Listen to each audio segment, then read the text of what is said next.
Now, the news with Kristen Copeland and Jason Pallas.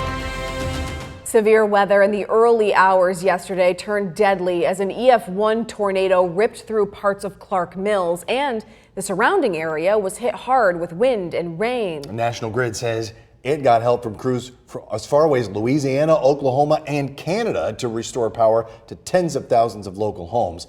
More than 12,000 still in the dark in Oneida County.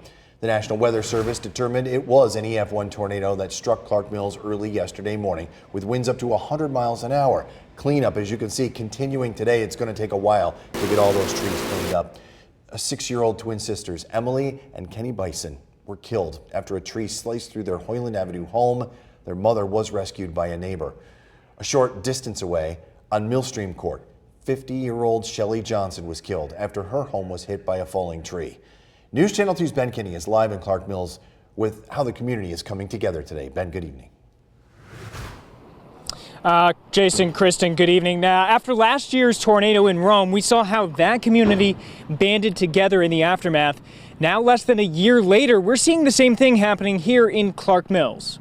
It's said that in times of tragedy, you can really get a sense of how close a community is. Clark Mills Fire Chief Greg Culpa says that Clark Mills is something bigger than a community. We're just a big family, small town community, Hamlet, Clark Mills, town of Kirkland. We're family. Part of being a family is helping each other when in need. Following Sunday's tornado, that's exactly what they did, opening the firehouse doors to serve as a distribution center for water and dry ice from National Grid. The help isn't coming just from Clark Mills, though. I've had many people, fire department, other chiefs offered for help if we needed.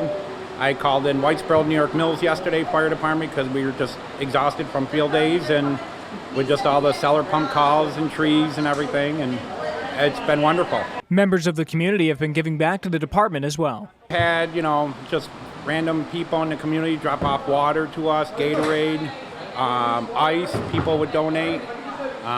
Mike Wally at Hot Off the Brick, he's been feeding us yesterday, and he's brought us subs and food today. Really anything we could use. That help makes them very grateful. Oh, it's love. The community is just wonderful. I don't have any words to explain it. It's outstanding. Now, dry ice distribution for the night has wrapped up here at the Clark Mills Fire Department. You can see they're unloading more water they just received for tomorrow. We just confirmed with National Grid that there will be dry ice distribution here, but in addition, in Canastota and Rome. In Canastota, it's going to be at the VFW Post 600. In Rome, it's going to be in the lot next to Veterans Park. All three sites, dry ice and water distribution, will run from 10 a.m. until 4 p.m. Reporting in Clark Mills, Ben Kinney, News Channel 2. Kristen, Jason. All right, Ben, thank you. Oneida County and the Community Foundation of Herkimer and Oneida counties have established a recovery fund for storm victims. Eligible residents will be able to apply for up to $5,000 to get help to cover insurance deductibles, relocation costs, tree removal repairs, and dumpster rentals. And starting tomorrow and every day this week, the Oneida County Departments of Health, Mental Health, and Family and Community Services will be in 2 locations to help people: the Kirkland Senior Center and Connected Community Schools in Rome. I'm proud of our residents.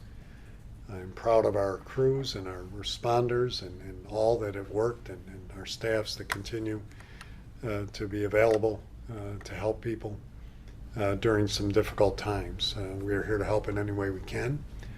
We'll get through this as we did, and we'll be stronger for it. Oneida County has also set up a helpline. It's 315-798-5502. It will be open from 8 a.m. to 6 p.m. each day this week. There are also multiple cooling centers across Oneida County because of the heat. The Connected Community Impact Center opened their doors in Rome to help for relief during this heat wave. People can come to get water, charge your phone, even take a break from the heat. Connected is also offering some mental health support as well. We have a plethora of resources. We have the Rome Branch NAACP, we have Neighborhood Center, Oneida County Mental Health, and Chubbs here for any immediate needs as well. Regarding mental health crisis, we know that this is a really big kind of triggering moment for a lot of people. During the heat advisory, they will have extended hours from 8 a.m. to 6 p.m. until this Friday.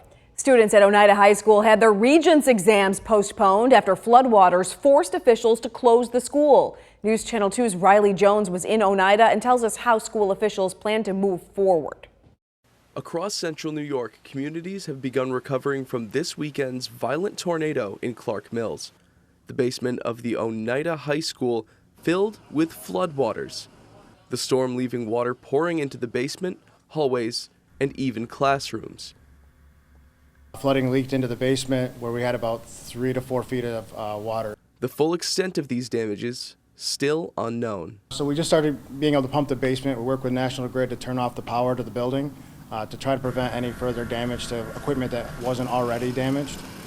So our maintenance team is working with the fire department as well as the city to get the basement pumped out so we can get a better assessment of what we're working with down there. The basement is home to equipment like boilers, electrical transformers, and pumps for sewage and water, all things that the school simply cannot go without, leaving the school with limited options to wrap up the academic year.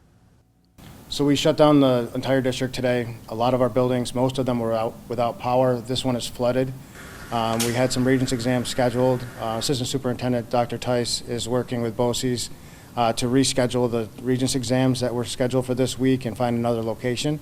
She's right now working with the principals at the high school to get those situated. While there is currently no way to know for certain the extent of the damage, the high school hopes to be back to normal by next school year.